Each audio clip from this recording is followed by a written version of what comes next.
బాబేలే బబులోను. ఇప్పుడు ప్రారంభంలో అంత గొప్ప కట్టడాలు కట్టాలి అనుకున్న, నాగరికతను అభివృద్ధి చెందించాలి అనుకున్నటువంటి వాళ్ళు కాలక్రమేణా క్షీణించిపోతూ వచ్చారు. అంటే మామూలు ప్రాంతంగా మిగిలిపోయింది. మరలా ఎప్పుడు అది పునర్ప్రారంభమైంది లేక మరలా మంచి వైభవాన్ని సంపాదించుకుంది అంటే నెబుకద్నెజర్ యొక్క తండ్రి కాలంలో అది మరలా రూపురేఖలు దిద్దుకుని ఒక గొప్ప ప్రాంతంగా వెలుగొందడానికి అవకాశం కలిగింది. నెబుకద్నెజర్ గారి తండ్రి కాలంలో పూర్వపు వైభవాన్ని సంపాదించుకున్న ఈ బబులోను నెబుకద్నెజర్ కాలం వచ్చేటప్పటికి గొప్ప స్థాయిలో వెలుగొందింది. ఎంత గొప్ప స్థాయికి వెళ్ళిపోయింది బబులోను అంటే ప్రపంచ రాజ్యాలన్నీ దానికి దాసోహమయ్యే పరిస్థితికి వెళ్ళిపోయాయి. ప్రపంచాన్ని పరిపాలించిన రాజ్యాలలో మొదటిదిగా మనం మాట్లాడుకునే రాజ్యమే బబులోను కదా. ఇంకా చెప్పాలి అంటే దాన్ని చరిత్రలో ఒక స్థాయిలో నిలిపిన వ్యక్తి ఎవరు అంటే నెబుకద్నెజర్ గారు. ఎలా అంటే మన పిల్లలు చదువుకునే పిల్లలకు తెలుస్తుంది. ప్రాచీన వింతల్లో ఒక వింత ఏంటి అంటే హ్యాంగింగ్ గార్డెన్స్, వేలాడే ఉద్యానవనాలు అని మాట్లాడుకుంటాం. అది ఎవరు ఏర్పాటు చేశారు, దానిని రూపకల్పన చేసింది ఎవరు అంటే నెబుకద్నెజరే.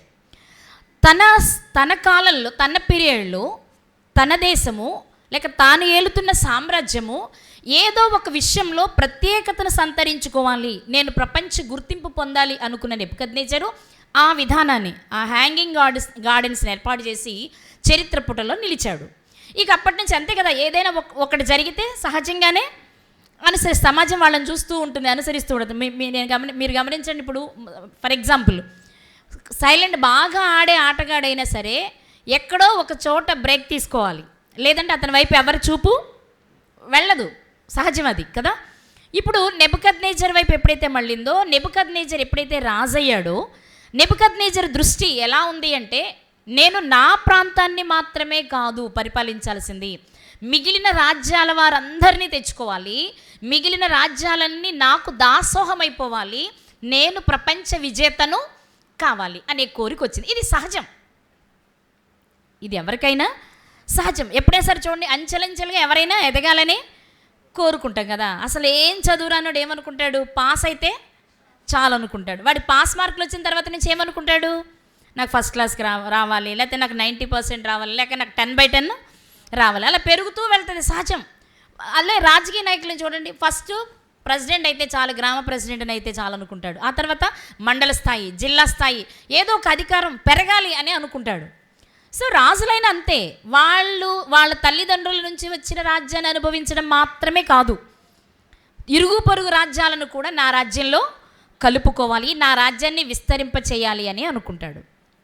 ఇదే ఆలోచన నెబుకద్నెజర్కి కూడా వచ్చింది. నెబుకద్నెజర్ గారి పాలన, దానికి సంబంధించిన కొన్ని విషయాలు మనం ఆలోచన చేస్తే దానియేలు గ్రంథము మొదటి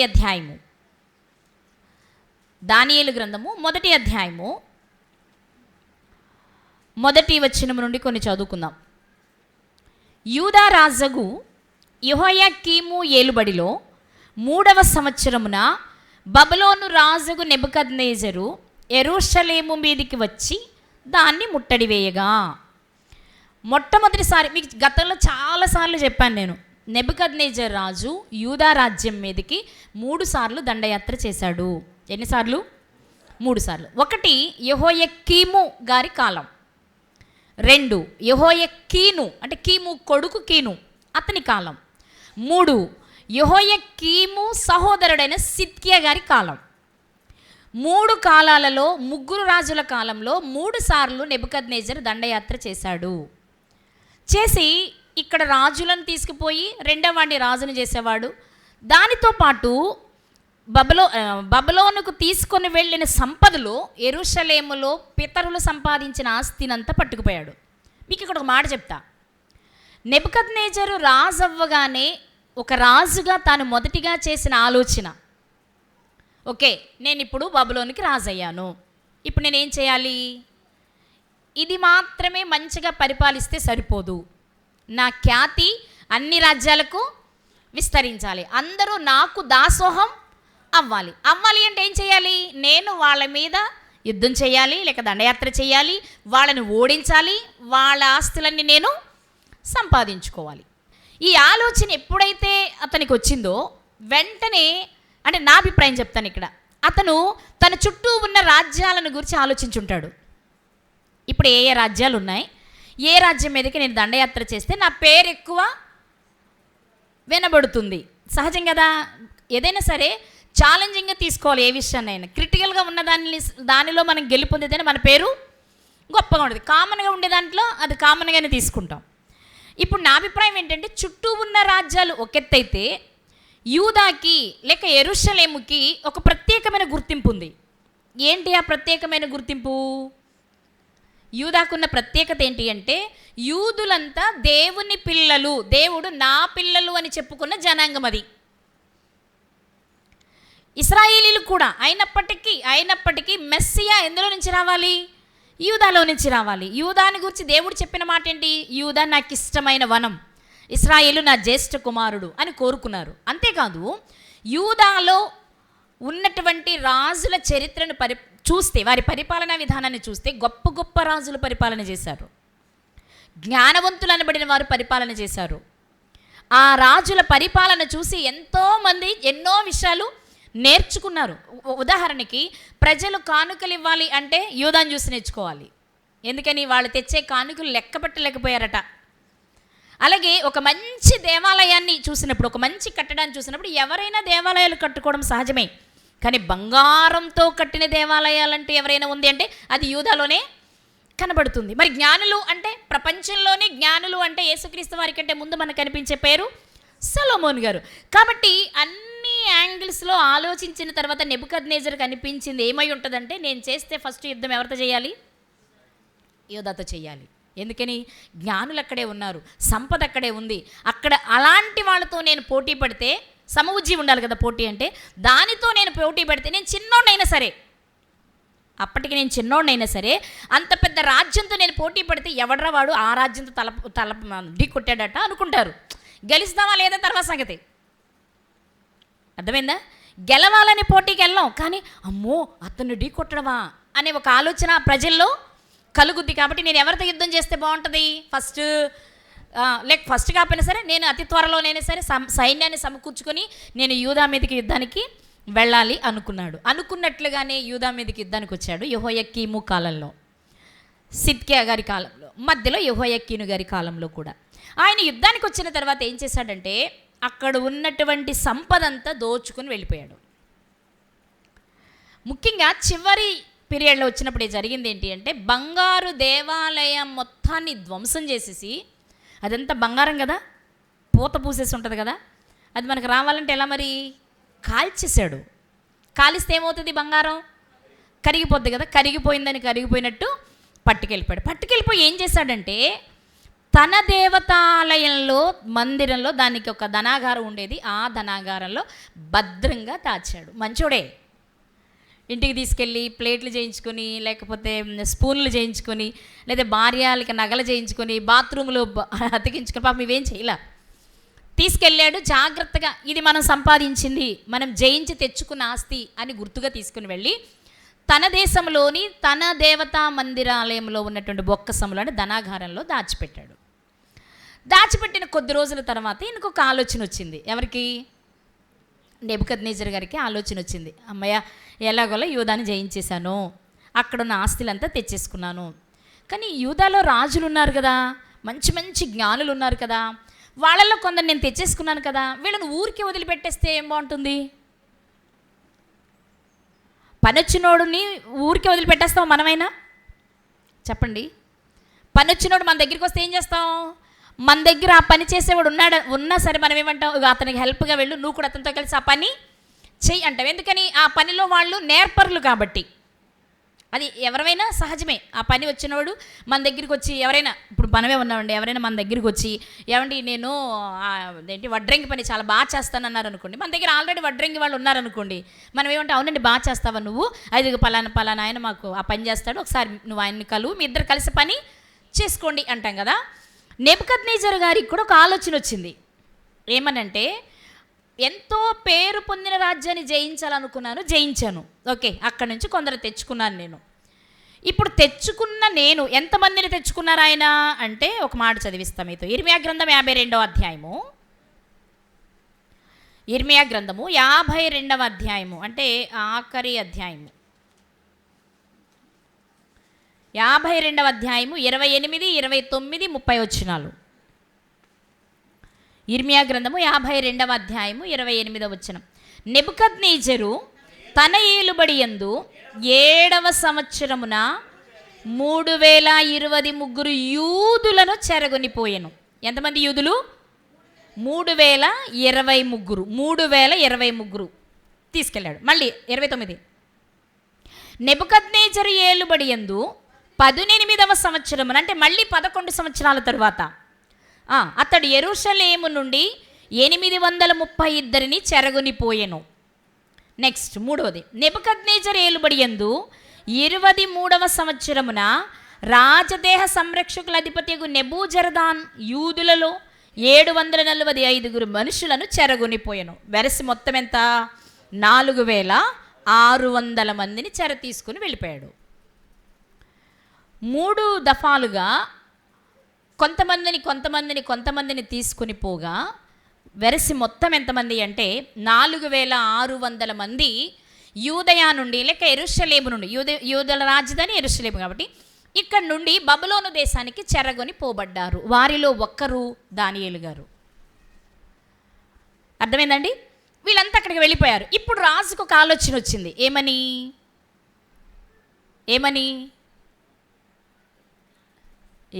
ఏమొచ్చిందో మనకేం తెలుసు? రాజులకి ఏయోటి వస్తూ ఉంటాయి, అంతేనా? ఏం ఆలోచన వచ్చిందంటే, నేను ఒక గొప్ప రాజ్యం మీద కదా దండయాత్ర చేశాను, అది కూడా ఒక రాజ్యం అంటే అందులో తెలివిగల వాళ్ళు ఉంటారు, బలవంతులు ఉంటారు, యవనస్తులు ఉంటారు, అందగాళ్ళు ఉంటారు, అన్ని రకాల పనులు చేయగలిగిన సామర్థ్యం కలిగిన వాళ్ళు కూడా ఉంటారు. మరి వాళ్ళని ఊరికే ఎక్కడో అడుగు ఉంచడం ఎందుకు? అందులో చురుకైన వాళ్ళని తెచ్చుకుని నా పని చేయించుకుంటే బాగుంటుంది కదా, మెరిట్ లిస్ట్ తీయండిరా అన్నాడు. అక్కడి నుంచి తెచ్చిన వాళ్ళలో మెరిట్ లిస్ట్ తీయండిరా, మన పనికి ఉపయోగపడే వాళ్ళని షేష్ బజర్ని పిలిచారు, అష్పెనజర్ని పిలిచి అష్పెనజర్ ఇట్రా అన్నాడు. ఏంటి రాజా అంటే, మనం యూదా నుండి కొంతమందిని తెచ్చుకున్నాం కదా, వాళ్ళందరూ నీ అండర్లోనే ఉన్నారు కదా. ముఖ్యంగా అన్య దేశాలకు, ముఖ్యంగా బబులోను దేశానికి వెళ్ళిపోయిన వారిలో మామూలు ప్రజలు అన్య దేశానికి వెళ్ళినప్పుడు ఆ దేవతల పేర్లు వాళ్లకు పెట్టి అందులో యవ్వనులు, సౌందర్యవంతులు అయినటువంటి యవ్వనస్తులను నపుంసకులుగా చేసే సంప్రదాయం ఆ రోజుల్లో ఉండేది. ఎందుకంటే వాళ్ళు రాజ మందిరంలో పనిచేయాలి, రాణీల వైపు వాళ్ళ మనసు వెళ్ళకూడదు. రాజు ధైర్యంగా తన రాణిని కానీ రాణి చెలికెత్తెలను కానీ బయటకు పంపించాలి అంటే ఆ వ్యక్తి పురుషునిగా ఉండకూడదు అనమాట. అతను నపుంసకుడు అనుకోండి, వీళ్ళు నిర్భయంగా చాలా నిశ్చింతగా పంపించవచ్చు. అందుకే మీరు ఎక్కడ చూడండి, మనకెందుకు అపోస్తుల కార్యంలో కందకే రాణి క్రింద ఉన్న మంత్రి కూడా ఎవరు? నపుంసకుడే. అలాగే ఎస్తేరు గ్రంథంలో మనం చదువుకుంటాం, ఎస్తేరు గారిని పిలిపించడానికి పంపించింది ఎవరిని? వాళ్ళే ఉంటారు. మీరు బాగా తిరగని చరిత్ర బైబిల్ అదే చెప్తుంది, బయట చరిత్ర కూడా అదే చెప్తుంది. ఎందుకు అంటే వాళ్ళ వలన ఇప్పుడు అన్ని రకాలుగా బాగున్న పురుషులైతే ఏమైనా జరగచ్చు. అంటే ఆవిడ మనసే వీళ్ళ మీద పడవచ్చు, వీళ్ళే ఆమె మీద కన్నేయచ్చు, జరగకూడదు ఏదైనా జరగవచ్చు. ఇవేమీ జరగకుండా ఉండాలి అంటే చూడడానికి అందంగా ఉండాలి, పని చేయడానికి చురుకుగా ఉండాలి, అలాగే ఆ స్త్రీల వైపు కన్నేయకుండా ఉండాలి అంటే నపుంసకులుగా ఉండాలి. అందుకే మనం మత్తయి సువార్తలో చదువుకుంటాం, పుట్టుకతో నపుంసకులుగా ఉన్నవారు ఉన్నారు, మనుషుల చేత నపుంసకులుగా చేయబడిన వారు ఉన్నారు, దేవుని పని కొరకు తమను తాము నపుంసకులుగా చేసుకున్నవారు. తమకు తాను నపుంసకులుగా అంటే ఇక దేని మీద వాళ్ళకు ఆలోచన ఉండకుండా దేవునిలోనే గడపాలి అనుకునేవారు. మన గతంలో చాలాసార్లు మాట్లాడుకున్న విషయాలు. సో ఇక్కడ కూడా ఏమైంది అంటే చాలామంది యవ్వనస్తులు నపుంసకులను చేసేసి అష్పెనజు చేతి కింద పెట్టారు. ఇప్పుడు అష్పెనజుని పిలిచాడు రాజు. మీరేం తీయక్కల, స్టోరీలో వినండి చాలు. అష్పెనజుని పిలిచి ఒక విషయం చెప్పారు. ఆ విషయం ఏంటి అంటే చూద్దాం. 3-4 వచనాలు కలిసి ఉంటుంది. దానియేలు గ్రంథం 1వ అధ్యాయము 3-4 వచనాలు. రాజు అష్పెనజు అను తన నపుంసకుల అధిపతిని పిలిపించి అతనికి ఇలాగూ ఆజ్ఞాపించెను, ఇశ్రాయేలీయుల రాజవంశములో ముఖ్యులై, మీరు ప్రతి పదాన్ని జాగ్రత్తగా పట్టుకోవాలి, ఇశ్రాయేలీయుల రాజవంశికులు మాత్రమే కాదు, రాజవంశికులలో ముఖ్యులు అయి ఉండాలి. అంటే ఒకవేళ వాళ్ళు అక్కడే ఉంటే తర్వాత వాళ్ళు రాజులు అయ్యేవాళ్ళు, అంతటి స్థాయి కలిగిన వాళ్ళు అని అర్థం. అర్థమైందా?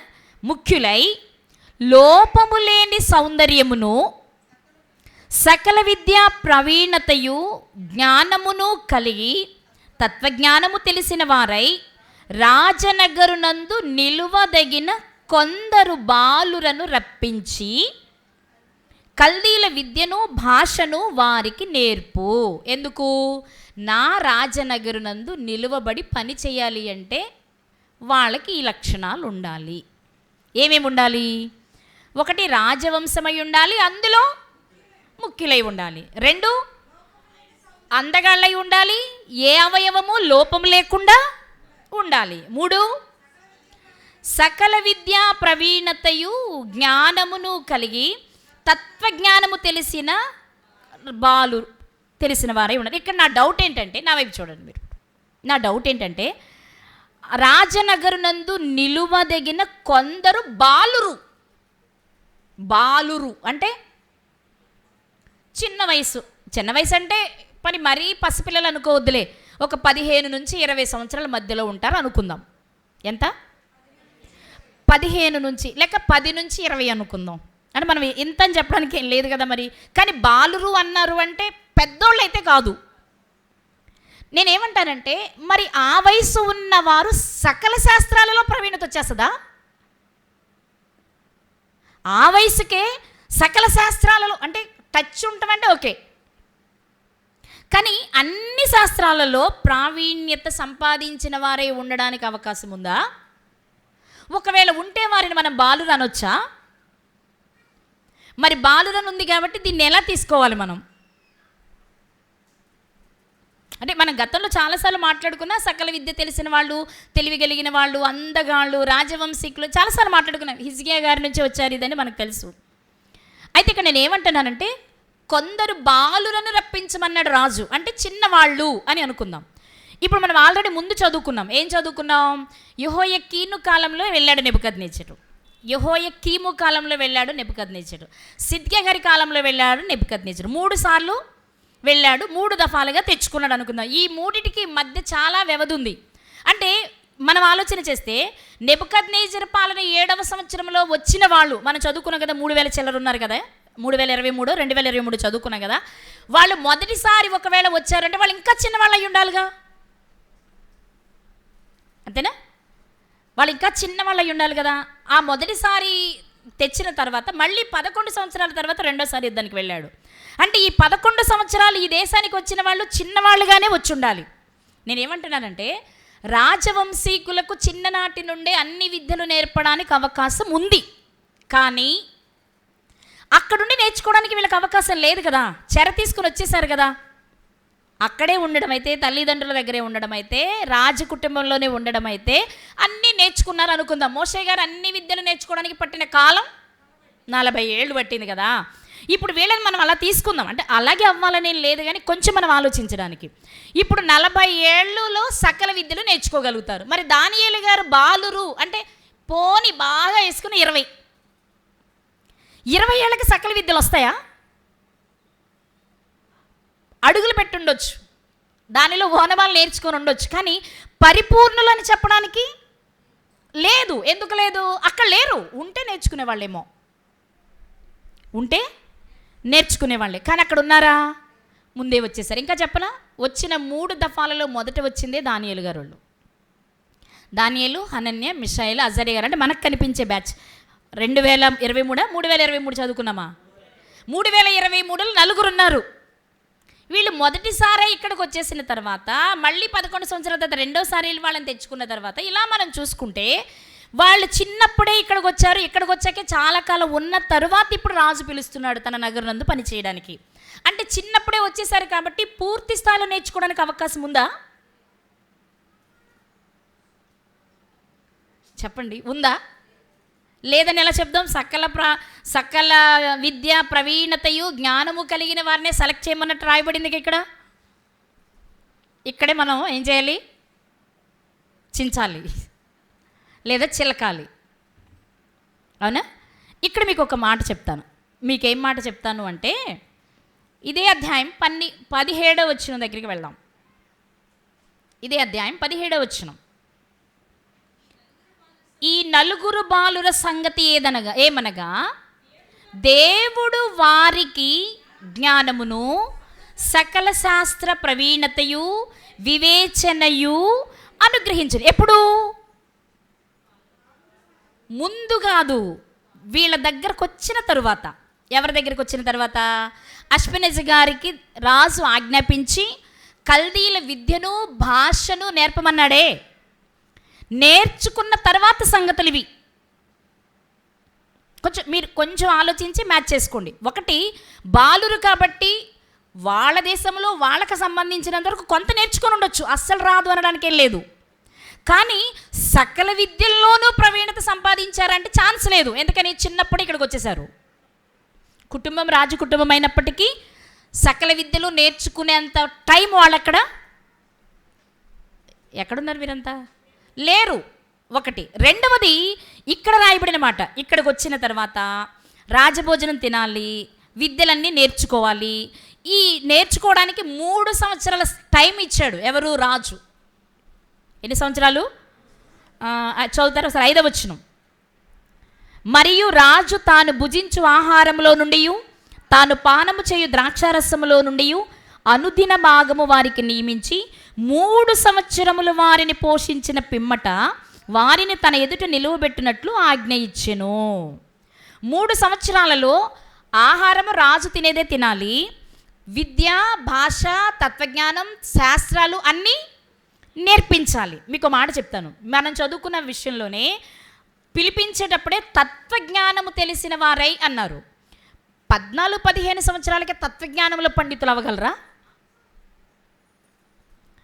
అంటే నా అభిప్రాయం చెప్తాను. ఇక్కడ ఏం జరుగుండాలి అంటే, రాజకుటుంబంలో, బాగా వినండి, రాజకుటుంబంలో పుట్టి అన్ని విద్యలు నేర్చుకోవడానికి ప్లాన్ చేసి బడికి పంపారు వీళ్ళని, అంతే. ఎల్కేజీయో యూకేజీయో చదివారు, ఈలోపు వచ్చాడు నెబుకద్నెజరు, పట్టుకెళ్ళిపోయాడు. పూర్తిగా వాళ్ళు దానిలో ప్రావీణ్యతను సంపాదించలేదు. అందుకే ఇప్పుడు రాజు ఏం చెప్తున్నాడంటే, అసలు ఓనమాలు నేర్చుకున్న వాడిని తెచ్చి వాడికి 3 సంవత్సరాలు ట్రైనింగ్ ఇవ్వు. అంటే ఇక్కడ విషయం ఏంటంటే, అసలు ఓనమాలు కూడా నేర్చుకోని వారు కూడా వచ్చి ఉండాలి. ఎందుకంటే అప్పుడే పుట్టిన వారు ఉన్నారనుకోండి, సంవత్సరంలోపు 2 సంవత్సరాల్లో పిల్లలు ఉన్నారనుకోండి, వాళ్ళని అప్పుడే తెచ్చేసుకున్నాడు అనుకోండి, అక్కడ బడికి వెళ్ళడానికి కూడా లేదు. అంటే ఇప్పుడు ఇక్కడ రాజు ఉద్దేశం ఏంటి? రాజకుటుంబమే అయి ఉండాలి, లోపము లేని అందమై ఉండాలి, బడికి వెళ్ళిన వాడై ఉండాలి. అంటే మీకు అర్థమయ్యే భాషలో చెప్తున్నా. ఎందుకు బడికి వెళ్ళినవాడు? వాడికైతే దాని గురించి కొంత అవగాహన ఉంటుంది, తక్కువ టైంలో నేర్చుకోగలుగుతాడు. అందుకే ఇక్కడ రాయబడిన మాట, ఇక్కడికి వచ్చిన తర్వాత ఈ భోజనం సంగతి, ఈ విద్యల సంగతి ఆలోచిస్తే ఇప్పుడు 17వ వచనం మనకు ఆన్సర్ ఇస్తుంది. ఏమని? బబులోను దేశంలో నెబుకద్నెజరు సెలవు చేత పనివాళ్ళు నేర్పించిన జ్ఞానం అందరికీ వచ్చింది, కానీ దీనికి మించిన జ్ఞానం దేవుడు ఈ నలుగురికి ఇచ్చాడు. అర్థమైందండి? ఇప్పుడు వీళ్ళు మాత్రమే కాదు, చాలామంది వచ్చారు అష్పెనెజు గారి దగ్గరికి. ఈ నలుగురితో పాటు ఇంకొందరు వచ్చారు. ఈ అందరికీ రాజభోజనమే పెట్టారు. ఈ అందరికీ విద్యలన్నీ నేర్పించారు. వాళ్ళకి విద్యలు వచ్చాయి, వాళ్ళు తత్వజ్ఞానం నేర్చుకున్నారు, వాళ్ళు జ్ఞానవంతులే. లేకపోతే వాళ్ళు బబులోను దేశంలో ఉన్న మంత్ర విద్యలు, ఆ విద్యలు, ఈ విద్యలు, అన్ని విద్యలు నేర్చుకున్నారు. కానీ వాళ్ళు నేర్చుకున్న దానికంటే ఒక మెట్టు ఎక్కువగా, ఒక అడుగు ముందు స్థాయిలో వీరుండడానికి కారణం ఏంటి అంటే, అక్కడ చదువుకున్నాం మనం, ఈ నలుగురు బాలుర సంగతి ఏమనగా దేవుడు వారికి, అంటే మిగిలిన వాళ్ళకి దేవుడు ఇవ్వలేదు, నేర్చుకున్నారు. మనుష్యులు మనం పాఠశాలకు వెళ్ళినప్పుడు లోక జ్ఞానం ఎలా నేర్చుకుంటామో, లేకపోతే భౌతిక సంబంధమైన జ్ఞానం ఎలా నేర్చుకుంటామో, వాళ్ళందరూ అలాంటి జ్ఞానం నేర్చుకున్నారు. కానీ వీళ్ళకు మాత్రం ఆ జ్ఞానంతో పాటు దేవుని జ్ఞానం కూడా అబ్బింది. అంటే ఇక్కడికి వచ్చిన తర్వాత చాలా విద్యలు వీరు ఈజీగా నేర్చుకోవడానికి కారణం ఏంటంటే, పునాదులు అక్కడ పడ్డాయి. కాబట్టి తక్కువ సమయంలోనే ఎక్కువ విషయాలు వీళ్ళు నేర్చుకోవడానికి, రాజు ముందు నిలబడినప్పుడు ఈ నలుగురే జ్ఞానవంతులుగా కనబడడానికి అవకాశం ఏర్పడింది. ఇది నా అభిప్రాయం. ఎందుకంటే మళ్ళీ మీరు ఫైటింగ్కి వస్తారు. ఇక్కడ మనకు అర్థం అవ్వాల్సింది ఏంటంటే, అన్నీ ముందే నేర్చుకొని ఉంటే ఆ వయసు కాదు వాళ్ళది. అన్నీ ముందే నేర్చుకొని ఉంటే 17వ వచనం రాయకూడదు. ఇప్పుడు వీటన్నిటిని మనం దగ్గరకు తెచ్చుకుంటే మనకు అర్థమయ్యేది ఏంటంటే కొంత పరిజ్ఞానం వాళ్లకు ఉంది ప్రారంభంలో, ఇప్పుడు పూర్తి స్థాయిలో నేర్చుకున్నారు అని చెప్పొచ్చు. ఓకేనా? ఇప్పుడు ఇంతకీ వీళ్ళు ఎన్ని సంవత్సరాలు నేర్చుకున్నారు అంటే రాజా చెప్పాడు ఎన్ని సంవత్సరాలు నేర్పమని, 3 సంవత్సరాలు నేర్పమని చెప్పాడు. ఇప్పుడు కిందకు వద్దాం. ఆయన ఏం చెప్పాడంటే అన్ని విద్యలు నేర్పించాలి, తత్వజ్ఞానము లేకపోతే సకల విద్య ప్రావీణ్యాన్ని సంపాదించి. మీకు ఒక మాట చెప్తానండి, ఇక్కడ అన్నీ ఉన్నవారిని కదా రప్పించమన్నాడు రాజు అని మీకు డౌట్ రావచ్చు. దీన్ని నేను చాలా వెర్షన్స్ తెచ్చిన తర్వాతే మీ దగ్గరికి తెచ్చా. నాకు డౌట్ వచ్చింది, తర్వాత అన్నీ వెతుక్కున్న తర్వాత నా అభిప్రాయం కరెక్ట్ అనిపించింది. ఎందుకంటే కొంత అక్కడ బేస్మెంట్ ఉంది కాబట్టి ఆ పదం వాడబడింది. అది ఇప్పుడు పూర్తి స్థాయిలో నేర్చుకున్నారు కాబట్టి 17వ వచనం రాయబడింది. ఈ 2 వచనాలకి న్యాయం జరగాలి అంటే ఇది జరగాలి. ఓకే, కాదు అంటారా మీ ఇష్టం, నేను దీన్ని ఏం చేయను, ఎందుకంటే మనకు లేదు, మనం స్టడీ చేస్తుంది మాత్రమే.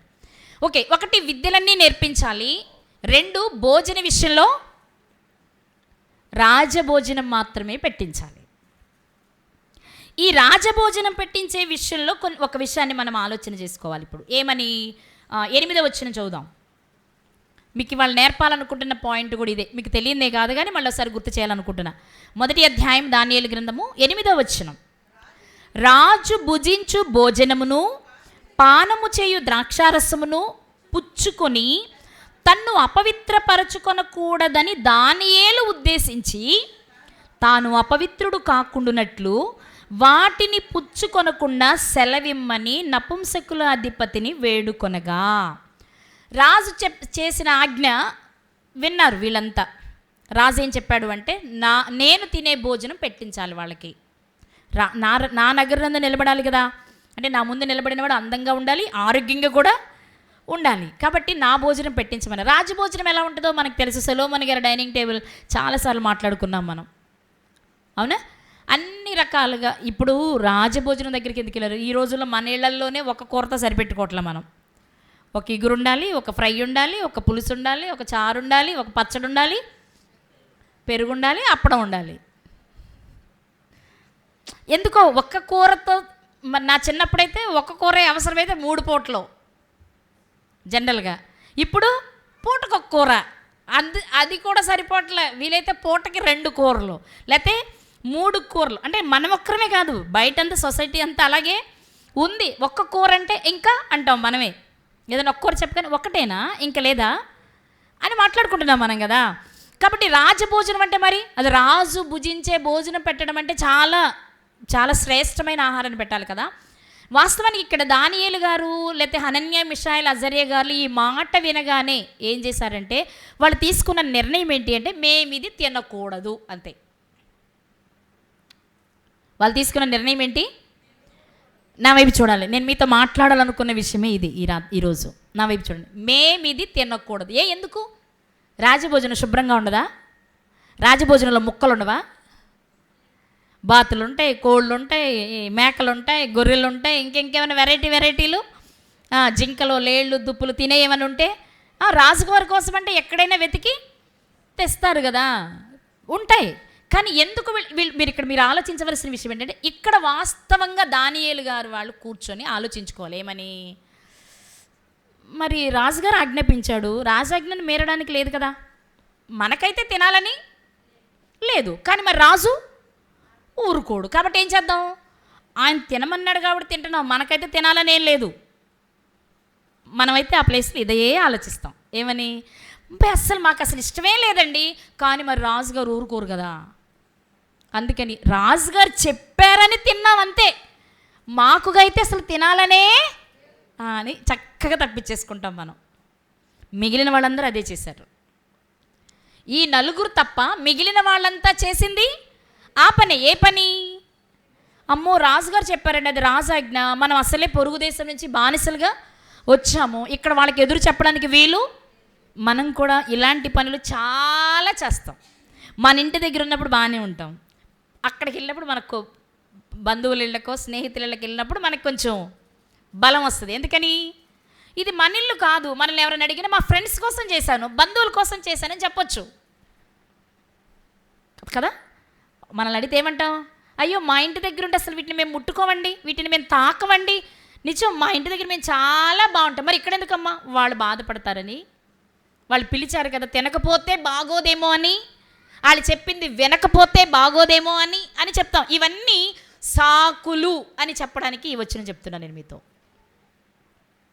ఇవన్నీ దానియేలు గారు కూడా మాట్లాడొచ్చు. ఏమని? మరి మేము బానిసలుగా వచ్చాము, రాజు చెప్పాడు, మరి అష్పెనెజ్ గారు ఒప్పుకోరు కదా, రాజు చెప్పిన తర్వాత ఇంకెవరు మార్చడానికి వీలు లేదు కదా, కాబట్టి సైలెంట్గా తినేద్దాం అనుకున్నారా? ఒక్కటే నిర్ణయించుకున్నారు వాళ్ళు, మేము ఎట్టి పరిస్థితుల్లో దానిని తాకనైనా తాకకూడదు. మరి ఎలా ఎలా ఎలా తాకకుండా, ఆ గుమగుమలను పేల్చకుండా, దానిని కళ్ళతో చూడకుండా ఎలా తప్పించుకునేది అంటే ఆ మార్గం దేవుడే తెరుస్తాడు, దానికి మనకెందుకు కష్టం? నిజమండి, చాలా ధైర్యంగా ఉన్నారు ఆ భక్తులు, ఆ వీరులు, లేక బాలురు అందాం కాసేపు. ఎంత ధైర్యం అంటే, మేము పరచుకోకూడదు, మమ్మల్ని మేము అపవిత్రపరచుకోకూడదు, మా పరిశుద్ధతను మేము పోగొట్టుకోకూడదు, దానికి మార్గం ఎలా వస్తుంది అనేది మా చేతిలో లేదు, మాకు అవసరం లేదు. అది ఎవరు చేయాలి? మేము పరిశుద్ధంగా ఉండాలనుకున్నప్పుడు సహాయం ఎవరు చేయాలి? ఆయన చేయాలి, చేస్తాడు, మాకెందుకు? కానీ మేము ఒక్కటే అనుకుంటాం. అదేంటి అంటే, మేము దీన్ని తినకూడదు, ఫిక్స్. మేము దీనిని తినకూడదు, ఫిక్స్, అంతే. ఎలా తినకుండా ఉంటావు? మరి రాజు తలుచుకుంటే ఊరుకోడు కదా, అష్పెనెజ్ ఊరుకోడు కదా, లేకపోతే మిమ్మల్ని చంపేస్తే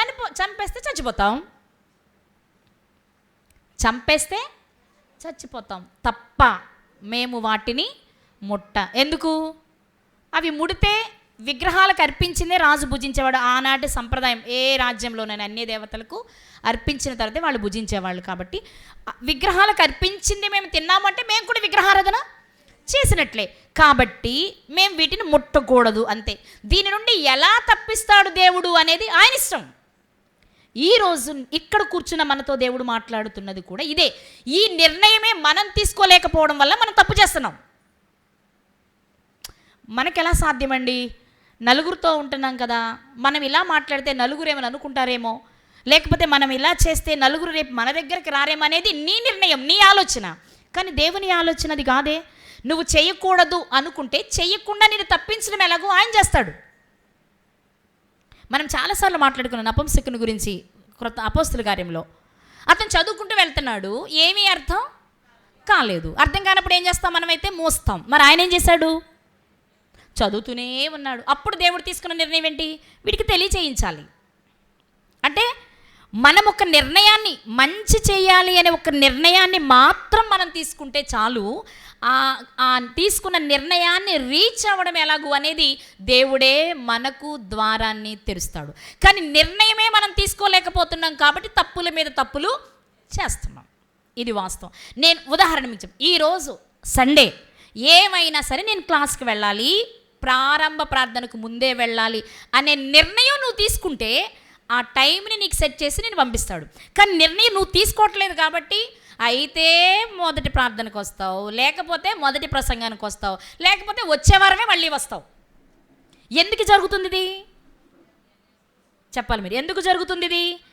నీవు స్థిరమైన నిర్ణయం అంటే, ఫర్ ఎగ్జాంపుల్ చెప్పాను నేను ఇదంతే. ఇలా మీరు ఏది తీసుకుని దేవునిలో బ్రతకడం కోసం లేదు. ఇప్పుడు నేను ఆన్లైన్కి 8 గంటలకు కూర్చోవాలి, 7:45 స్టార్ట్ అవుతుంది. నేను ఎందుకు లేట్ అవ్వాలి? నా పనులు ఇంకొంచెం ముందు చేసుకుంటే నష్టమా? లేకపోతే నా పనిని ఆపుకొని అయిపోయిన తర్వాత చేసుకుంటే ఏమన్నా నష్టమా? దీన్ని మనం అడ్జస్ట్ చేసుకోవచ్చు కదా. ఏం చేసుకోం. మధ్యాహ్నం రెస్ట్ తీసుకోవాలంటే ఆ టైం ఏం కుదించుకోం. ఎప్పుడు చేసుకుంటాం?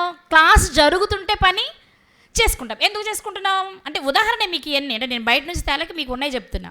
ఎందుకు చేస్తున్నామంటే, ఏం పర్వాలేదులే వాళ్ళు చూస్తున్నారు, ఏంటి మనం ఎక్కడ చేసుకుంటున్నామో ఏం చేసుకుంటాం అయినా నేను వింటూనే చేసుకుంటాను తెలుసా పని. మనల్ని మనం సమర్థించుకోవడానికి చెప్పే మాట ఏంటి? నేను వింటూనే ఉంటాను, నేను ఒక్క మాట కూడా మిస్ అవ్వను. నువ్వు వింటున్నావు అనేది కాదు, నువ్వు ఎలా వింటున్నావు అనేది కూడా ముఖ్యమే కదా. నిజంగా అంత అత్యవసరమై ఒకవేళ వినాల్సి వచ్చి అక్కడున్న క్రిటికల్ కండిషన్లో నువ్వు అలా చేసావా, ఓకే, యాక్సెప్ట్ చేస్తాడేమో దేవుడు. కానీ అన్ని అవకాశాలు ఉండి కావాలని నువ్వు చేస్తే ఆయన ఒప్పుకోరు కదా. అవునే కదండి. ఇక్కడ మనం ఆలోచించవలసిన విషయం ఏంటి? నేను ఈ దేశపు వాడను కాను. 2, నేను ఉన్నతమైన స్థితిలో ఉన్నవాడను కాను. పైగా ఈ ఆజ్ఞ ఇచ్చింది ఒక సామాన్యమైన వ్యక్తి కాదు. కాబట్టి నేను మామూలుగా అయితే నేను విగ్రహారాధన చేయను, విగ్రహాలకు అర్పించింది నేను తినను. కానీ ఇప్పుడు నేనున్న సిచ్యుయేషన్లో, ఈ పరిస్థితుల్లో ఇప్పుడు నేను చేయకుండా ఉండలేను అని నువ్వు అనుకోవద్దు. నేను ఉండాలి అని మాత్రమే అనుకోవాలి క్రైస్తవుడు. అలా అనుకుంటే ఏం జరుగుద్ది? ఇప్పుడు చదువుదాం కిందకి. 9వ వచనం. దేవుడు నపుంసకుల అధిపతి దృష్టికి దానియేలునకు కృపాకటాక్షమునొంద అనుగ్రహించెను. ఎవరు అనుగ్రహించారు? దేవుడు నపుంసకుల అధిపతి అయిన అష్పెనజుకి దానియేలు మీద కృపాకటాక్షం కలుగునట్లుగా చేశాడట. అంటే ఇక్కడ ఎందుకు జరిగింది ఇలా? దానియేలు గారు దేవుని కొరకు ఒక ఉన్నతమైన నిర్ణయం తీసుకున్నాడు. అబ్బో, వీడు నా మాట వినేటట్టు లేడు, వీడు నా కొరకే బ్రతికేటట్టు ఉన్నాడు. కాబట్టి ఇప్పుడు నేనేం చేయాలి? చచ్చినట్టు అష్పెనజ్ మనసునే మార్చాలి. ఎందుకని? దానియేలు మనసుని నేను మార్చలేను, నా కొరకు ఉన్నతంగా బ్రతకాలనుకుంటున్నాడు వాడు. కాబట్టి ఇప్పుడు నేను ఎవరిని మార్చాలి? అష్పెనజ్ మనస్సునే మార్చాలి. అందుకే ఇక్కడ వ్రాయబడిన మాట, నపుంసకుల అధిపతి దృష్టికి దానియేలునకు కృపాకటాక్షమునందు అనుగ్రహించెను. ఇది మన జీవితాల్లో జరగట్లేదు అంటే కారణం దానియేలు గారి లాంటి నిర్ణయం మనం తీసుకోలేకపోతున్నాం. మనకు మన చుట్టూ ఉన్న పరిస్థితులే కనబడుతున్నాయి. నా బాధ నీకేం తెలుసండి, నేనున్న పరిస్థితులు నీకేం తెలుసండి, నాలాంటి సిచ్యుయేషన్లోకి నువ్వు వస్తే నా బాధ ఏంటో నీకు అర్థం. ఎవరికి తగ్గ సిచ్యుయేషన్ వాళ్ళకు ఉంటుంది. ఎవరు భరించగలిగిన బాధ వాళ్ళకైనా పెడతాడు. నా దానిలోనికి నువ్వు వచ్చి చూడని నువ్వేం చెప్పక్కల, అవతల దగ్గర మరి నువ్వు వెళ్ళి చూడాలి. ఎవరికి తగినది, ఎవరు భరించగలిగింది దేవుడు వాళ్లకు పెడతారు కదా. కాబట్టి నువ్వు నా సిచ్యువేషన్లోనికి రా, నా పరిస్థితిలో నువ్వు ఉంటే నువ్వేం చేసేవాడు తెలుసా? అసలు నువ్వు బ్రతకవు. ఎన్ని కహానీలు అవి మనం చెప్పుకునే మాటలు, అవి మనం చెప్పుకునే మాటలు. వాస్తవం బైబిల్ బట్టి చెప్తున్నా నేను. ఇది నువ్వు మనకు తెలుసు కదా, దేవుని సెలవు లేక ఏది మన దగ్గరకు రాదు. ఏ శోధనైనా వచ్చింది అంటే అది నిన్ను బాగు చేయడానికే అని మనం క్రొత్త నిబంధన యాకోబు ప్రకారం చదువుకుంటాం. ఇన్ని తెలిసి కూడా మళ్ళీ ఏమంటాం? నీకేంటమ్మా, లేకపోతే నీకేంటయ్యా, నీకు అన్నీ ఉన్నాయ్యా, నాలాగుంటే నీకు తెలిసేదయ్యా, నాలాంటి బాధ అయితే నీకు అర్థమయ్యేదయ్యా. ఏంటి నీలాంటి బాధ? నీకు ఇవ్వాలనుకున్నది నీకు ఇచ్చాడు, నాకు ఇవ్వాలనుకున్నది నాకు ఇచ్చాడు. మరి నీకులా నాకు ఉండకపోతే నాకు లాంటిది నీకు ఉండదుగా, అంతేనే కాదా? అంటే ఇక్కడ మనం అర్థం చేసుకోవాల్సింది ఏంటి? నీకేది ఇవ్వాలని దేవుడు అనుకున్నారో అది ఇచ్చారు. ఇప్పుడు నువ్వు చేయాల్సిందేంటి? ఓకే, ఇది దేవుడు నాకు ఇచ్చారు కాబట్టి దీన్ని నేనే అనుభవించాలి. నేను అనుభవిస్తా, కానీ ఈ అనుభవించేటప్పుడు నేను అపవిత్రుడను కాకూడదు. దేవా నువ్వేం చేస్తావో చెయ్యి అని చెప్పగలిగితే ఇప్పుడు నీ చుట్టూ ఉన్న వాళ్ళలో ఎవరి వలన నీకు పని సుగమమవుతుందో వాళ్ళ మనస్సును దేవుడు మారుస్తాడు, కదిలిస్తాడు, నీ పట్ల కటాక్షాన్ని కలిగిస్తాడు. ఇవాళ నీ పట్ల కటాక్షం కలగకపోవడానికి కారణం ఏంటి? మన నిర్ణయమే అటు ఇటు. ఎందుకు? అరే కనపడుతుందిగా రీజన్, ఇది చెప్తే సరిపోతుంది కదా, ఇది బలమైన కారణమే, నేను ఇలా చేశాను అంటే ఓకే, ఆ పరిస్థితులు ఎవరున్నా అంతేనమ్మా అనే ఆన్సర్ ఎదుటివాడి నుంచి వస్తుంది అనుకుని చెప్తావు నువ్వు కదా. ఏం చెప్తాం మనం? మీకేం తెలుసు అది ఇది అన్నప్పుడు మనం ఏమంటాం? నిజమేలే, నువ్వే కాదు ఎవరు ఉన్నా ఆ పరిస్థితిలో అదే చేస్తాంలే అంటాం. కానీ అది కాదు కదా క్రైస్తవుడు చేయాల్సింది. అదే పరిస్థితి. ఇప్పుడు దానియేలు గారు ఉన్నారు, దానియేలు గారు తినేశారు అనుకో, మనమైతే ఏమంటాం? మీరేంటి దానియేలు గారు, మేమున్నదే చేస్తాం, ఎవరు ఉన్న పరిస్థితిలో అది చేస్తాం. కానీ దానియేలు గారు అందరిలా చేయలా. అర్థమవుతుందా? అంటే క్రైస్తవుడు చేయాల్సిందేంటి? అందరిలా నువ్వు ఆలోచించకూడదు. దేవుని ఆలోచనలకు ఎదిగి నువ్వు ఆలోచన చేస్తే అప్పుడు ఓకే, నా బిడ్డ నా వరకు ఎదిగే ప్రయత్నం చేస్తున్నాడు కాబట్టి వీడిని నేను ఎలా సేవ్ చేయాలి అనుకుంటాడు. మీకు మాట చెప్పన, ఆయన మనసు కరిగించాడు. వెంటనే వీళ్ళు అడిగేశారు, వీళ్ళు ఏమైనా జ్యూసులు అడిగారా? అడగొచ్చు కదండి. పళ్ళ రసాలు ఏమైనా తక్కువ ఉంటాయి రాజమండ్రిలో? చెప్పండి, తక్కువ ఉంటాయా? ఎన్ని పళ్ళు కావాలంటే అన్ని పళ్ళు ఉంటాయి. కానీ మంచినీళ్ళు అడిగారట మరి వాళ్ళు. అంటే రాజు సన్నిధిలో కదా అని ఏదో ఉన్నతంగా కోరుకోవాలని వాళ్ళు అనుకోలేదు. వాళ్ళ స్థితి వాళ్ళకు తెలుసు, ఆ స్థితిలోనే బ్రతకడం వాళ్ళకు తెలుసు. కాబట్టి మాకు శాఖ ధాన్యాలు అంటే ధాన్యాలు అన్ని రకాల గింజలు మొలకలు తినుంటారేమో, కానీ తాగింది మాత్రం మంచినీళ్ళే. ఎన్ని సంవత్సరాలు తాగారు? 3 సంవత్సరాలు. మొదట 10 రోజులు టెస్ట్ జరిగింది. 10 రోజుల టెస్ట్లోనే వాళ్ళు చక్కగా ఉన్నారట. ఆ తర్వాత ఎన్ని సంవత్సరాలు? 3 సంవత్సరాలు ఒకే రకమైన ఆహారం తినగలమా? నిన్న వంకాయ, ఇవాళ వంకాయ అయితే రేపు వంకాయ వద్దు, రోజు అదేనా అంటాం. 2 రోజులు గ్యాప్ వచ్చిన మనం. మరి 3 సంవత్సరాలు మంచినీళ్ళు త్రాగుతూ శాఖధాన్యాలు తింటున్నప్పుడు చుట్టూ వాళ్ళందరూ మాంసం, చక్కగా జాయింట్లు, తలకాయ మాంసం అని, తోక మాంసం అని, లివర్ కర్రీ అని, మరి రాజభోజనం అలాగే ఉంటుంది కదా. అవి తింటుంటే వీళ్ళకి మనసు కరగలేదా? మీరు ఇక్కడ ఎన్ని వచనాలు కోట్ చేసుకోవచ్చు అంటే, దేవుణ్ణి ఆశ్రయించిన నరుడు ధన్యుడు. అతనికి ఏం కావాలో దేవుడే వాళ్ళకది సిద్ధపరుస్తాడు. వీళ్ళు ఏం ఆలోచించలేదు, వెనక ముందు ఏం ఆలోచించలేదు. అది విగ్రహాలు కనిపించేదా, అది మనం తినకూడదు, అంతే. ఇక 2 ఆలోచన వాళ్ళకి లేదు. అందుకే వాళ్ళు భక్తులయ్యారు, బైబిల్ గ్రంథంలో నిలిచారు. ఈరోజు మనం మాట్లాడుకుంటున్నాం. ఎప్పుడు భూమి నిలిచినంత కాలం మాట్లాడుకుంటాం. కారణం ఏంటి అంటే 1% ఆలోచిద్దాం అనుకున్న అపవాది ఎంటర్ అయ్యేవాడు. 1% ఆలోచిద్దాం అనుకున్న అపవాది, ఏంటి దానియేలు ఏం ఆలోచిస్తున్నావు, అది ఎవరి శాసనం అనుకున్నావు? రాజశాసనం. రాజశాసనాన్ని మీరితే ఏం జరుగుద్దో తెలుసా అనగానే మనకు అమ్మో నిజమే రాజుది కదా, మామూలుగా అయితే మనం తినం, మనకు అసలు ఇష్టం ఉండదు, మనకు తెలిసిందే, కానీ మరి ఇప్పుడు తప్పదు కదా అని సమర్థించుకుంటాం అనమాట. అప్పుడు ఆ సమర్థింపే అపవాది మనకు వేసే గాలం, లేకపోతే మనకు వేసే ఎర్ర. కానీ ఆ అవకాశం, ఆ స్థితికి అవకాశాన్ని ఇవ్వలేదు దానియేలు గారు, ఆయన స్నేహితులు. కాబట్టి ఏం జరిగింది అక్కడ చదివితే మీరు, దానియేలు గ్రంథం 1వ అధ్యాయం 15వ వచనంలో, 10 దినములైన పిమ్మట వారి ముఖములు రాజు భోజనము భుజించు బాలురందరి ముఖముల కంటే సౌందర్యముగాను కళగాను కనబడే. మంచినీళ్ళు తాగితే కళగా ఉంటుందా? 10 రోజులు ఉట్టి మంచినీళ్ళు తాగి ఆ గింజలు తింటే కళ వస్తుందా? అందం వస్తుందా? వచ్చింది. ఎందుకు వచ్చిందో చెప్పనా? అవి తినడం వల్ల కాదండి. ఏది తినకూడదు అనుకున్నారో అది వాళ్ళకి సంతోషాన్ని ఇచ్చింది, అది వాళ్ళకి సంతృప్తినిచ్చింది. ఆ సంతోషంలో వారి ముఖం వెలిగిపోతుంది. నేనంటాను ఈ మాట. ఎందుకంటాను అంటే, సామెతల గ్రంథం 15వ అధ్యాయం, సామెతల గ్రంథము 15వ అధ్యాయము 13వ వచనం, మొదటి లైన్. సామెతలు 15:13, సంతోష హృదయము ముఖమునకు తేటనిచ్చును. అప్పుడు ఆటోమేటిక్గా అందంగాను కళగాను కనబడుతుంది. అంతేనా? ఏ ముఖం? మనం కూడా చూడండి, చాలా సంతోషంగా ఉన్నప్పుడు వాళ్ళని ఏమంటే వెలిగిపోతున్నాం అంటాం. అంటే అర్థం ఏంటి? ఎందుకు సంతోషిస్తున్నారో మనకు తెలియపోయినా వాళ్ళు సంతోషంగా ఉన్నారని మాత్రం గుర్తుపట్టగలం కదా. సంతోష హృదయము ముఖమునకు తేటనిచ్చును. ఇప్పుడు వాళ్ళు చాలా హ్యాపీగా ఉన్నారు. ఎందుకు?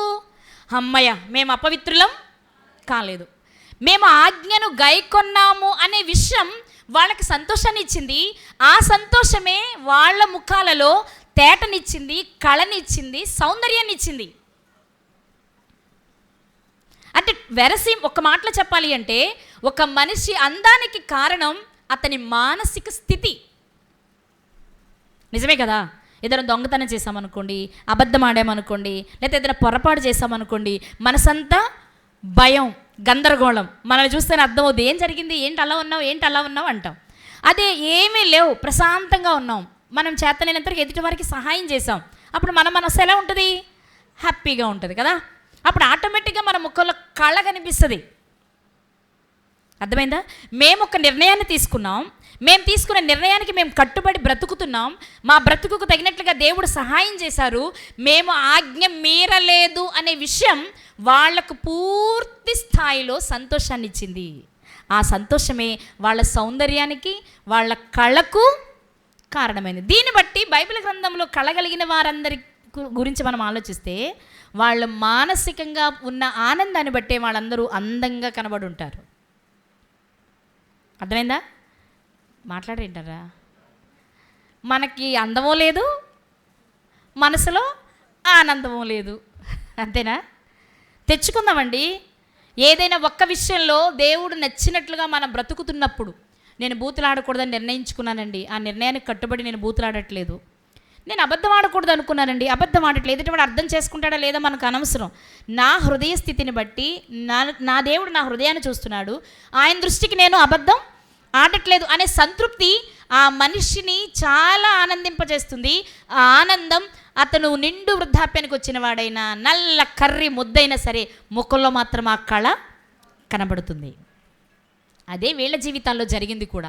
వాస్తవానికి చుట్టూ ఉన్న వారందరూ తింటున్నప్పుడు, చుట్టూ ఉన్న వారందరూ ద్రాక్షరసాన్ని తాగి అనుభవిస్తున్నప్పుడు, వారు చేస్తున్న ప్రతి పనిని చూసినప్పుడు వీళ్ళ మనసు కొంచెం వెనక్కి లాగొచ్చు, కానీ వాళ్ళ మనసు లాగలేదు. ఏం జరుగుతుంది? అబ్బా వీళ్ళందరూ ఆజ్ఞను అతిక్రమించారు, వీళ్ళల్లో నుంచి మేము ప్రత్యేకించబడ్డాం, వీళ్ళకంటే మేము దేవునికి చాలా దగ్గరగా ఉన్నాం, ఒకవేళ ఇప్పుడు మరణిస్తే పరలోకానికి వెళ్ళడానికి కాస్త అవకాశం మాకు అని ధైర్యం అనమాట వాళ్ళది. వాస్తవం చెప్పాలంటే వాళ్ళ ముందు పంచభక్ష పరమాన్నాలు ఉన్నాయి. మిగిలిన వాళ్ళందరూ పక్కన పెట్టేస్తే రాజవంశీకులైన వాళ్ళందరికీ ఉంది కదా, అందులో ముఖ్యులైన వారందరికీ ఉంది కదా, అందులో అందగాళ్ళందరికీ ఉంది కదా. వీళ్ళు శారీరకంగా అందగాళ్ళు మాత్రమే కాదు, ఆధ్యాత్మికంగా అందగాళ్ళు. ఇప్పుడు ఇంత అందం కలిగిన వాళ్ళు వీళ్ళ ముందు పంచభక్ష పరమాన్నాలు కనిపిస్తున్నా ఇవన్నీ అరే మిస్ అవుతున్నామే అనే బాధ వాళ్లకు లేదు. వాళ్ళు దాన్ని ఎలా ఎంచుకున్నారో తెలుసా? చూద్దాం ఒక మాట. ఫిలిప్పీలకు రాసిన పత్రిక 3వ అధ్యాయం 7వ వచనం. ఫిలిప్పీలకు రాసిన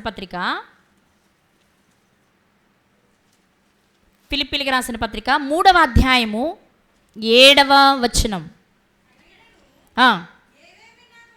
ఏవేవి నాకు లాభకరములై ఉండెనో వాటిని క్రీస్తు నిమిత్తము ఎలా వాళ్ళు అలాగే ఎంచుకున్నారు.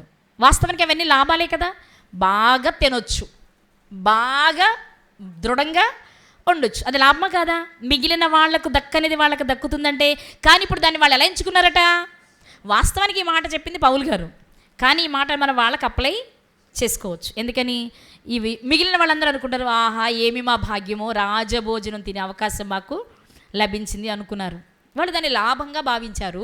కానీ ఏవి వీళ్ళకి లాభకరమో వీళ్ళు మాత్రం వాటిని నష్టంగానే ఎంచుకున్నారు. మరో మాట కూడా మీకు తెలుసు కదా, 11వ వచనం చివరి మాటలో, ఆయన పునరుద్ధాన బలమును ఎరుగు నిమిత్తమును ఆయన శ్రమలలో పాలివాడనగుట ఎట్టుదో ఎరుగు నిమిత్తమును సమస్తమును నష్టపరచుకుని వాటిని పెంటతో సమానంగా భావించను. నేను అనకూడదు, ఇలా అంటున్నాను అనుకోవద్దు, కానీ మీరు ఒకసారి ఆలోచన చేస్తే దేవుని ఆజ్ఞను పాటించాలి అనుకొనని వారికి అది పంచభక్ష పరమాన్నం. కానీ దేవుని ఆజ్ఞ పాటించాలి అని అనుకునే దానియేలు గారు, హనన్యా, మిషాల్, అజర్య గారులకి ఇది పెంట. అంతేనా? వాళ్ళకది లాభం, వీళ్ళకిది నష్టం. వాళ్ళకది పరమాన్నం, వీళ్ళకిది ఏం ఫీల్ అవుతున్నారు చెప్పడానికి? మనం ఇలా అనుకోలేకపోతున్నాం కదా. ఏం లేదండి, మంచి భోజనం తయారు చేసాం, మిమ్మల్ని పిలవాలనుకున్నాం. చాలామంది నా ఫ్రెండ్స్ ఉన్నారు కానీ నాకు ఎవరిని పిలవాలనిపించలేదు శ్యామ్ గారు, మిమ్మల్ని పిలుస్తున్నాను శ్యామ్ గారు అంటే, అమ్మో నన్ను పిలుస్తున్నాడంటే అని. అక్క మా ఫ్రెండ్ భోజనాన్ని పిలిచాడు కానీ ఇవాళకి నేను ఆన్లైన్కి రానే.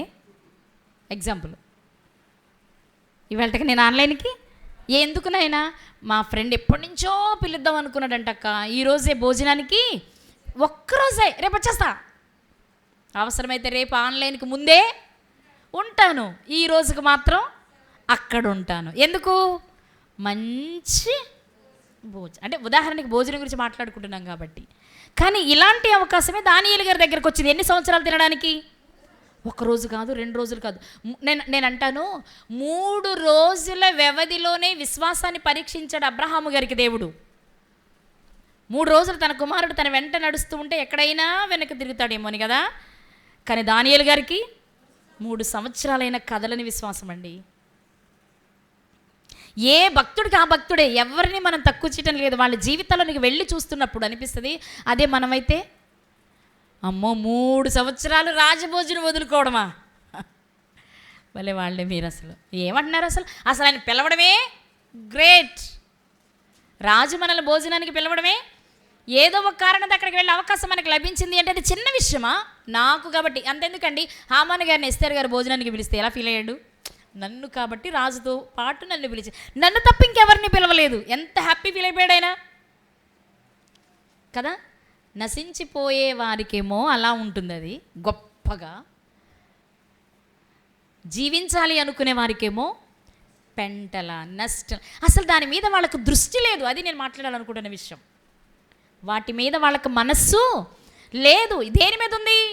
అమ్మో, ఎక్కడైనా చిన్న విషయంలోనైనా ఏమో తప్పిపోతామేమో, తప్పకుండా ఉండాలంటే ఏం చేయాలని వాళ్ళేం వెతకలా.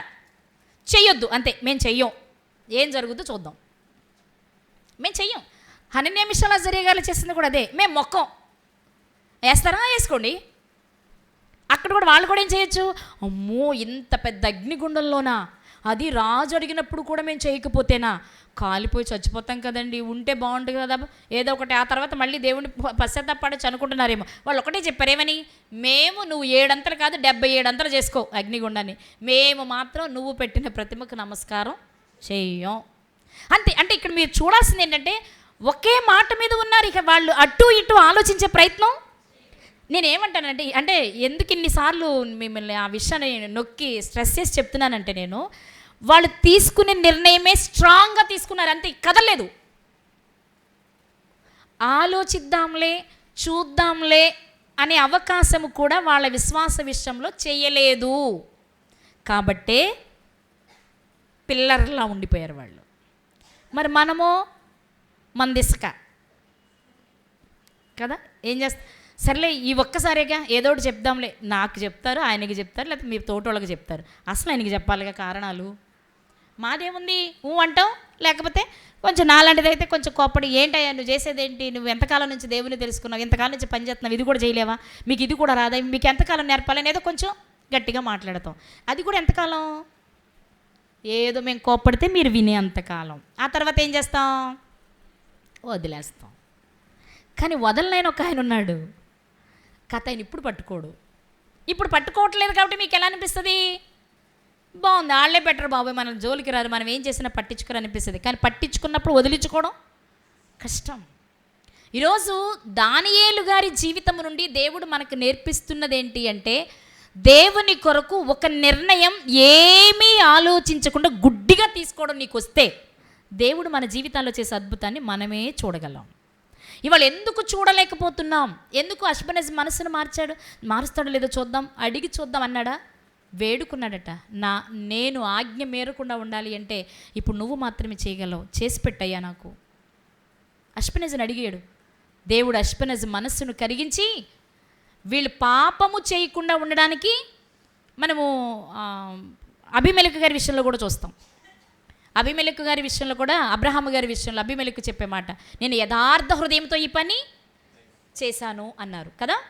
కాబట్టి ఇక్కడ మనం ఆలోచించవలసింది ఏంటి, యథార్థ హృదయంతో గట్టి నిర్ణయాన్ని తీసుకొని గనక మనం చేయగలిగితే నీ చుట్టూ ఉన్న పరిస్థితులు ఎంత భయంకరమైనవైనా సరే విజయం నీ వైపే ఉంటుంది.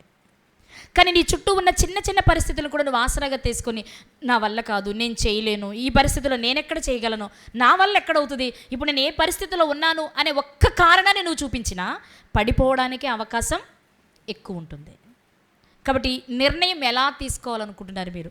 దానియేలు గారి లాంటి నిర్ణయం తీసుకోవాలనుకుంటున్నారా, మన నిర్ణయాలతో మనమే ఉండాలనుకుంటున్నారా? మీ ఇష్టం, ఇందులో బలవంతం లేదు. అందంగాను కళగాను పరిశుద్ధంగాను దేవుడు మెచ్చే రీతిలో ఉండాలి అంటే అది మొట్టమొదట నువ్వు తీసుకునే నిర్ణయం పైనే ఆధారపడి ఉంది అని దేవుడు ఈరోజు మనకు తెలియచేస్తున్నారు. మంచి నిర్ణయాలు తీసుకుందాం, దేవుడు కోరుకున్నట్లు బ్రతుకుదాం. అలాంటి కృప దేవుడు మనందరికీ దయచేయనుగా.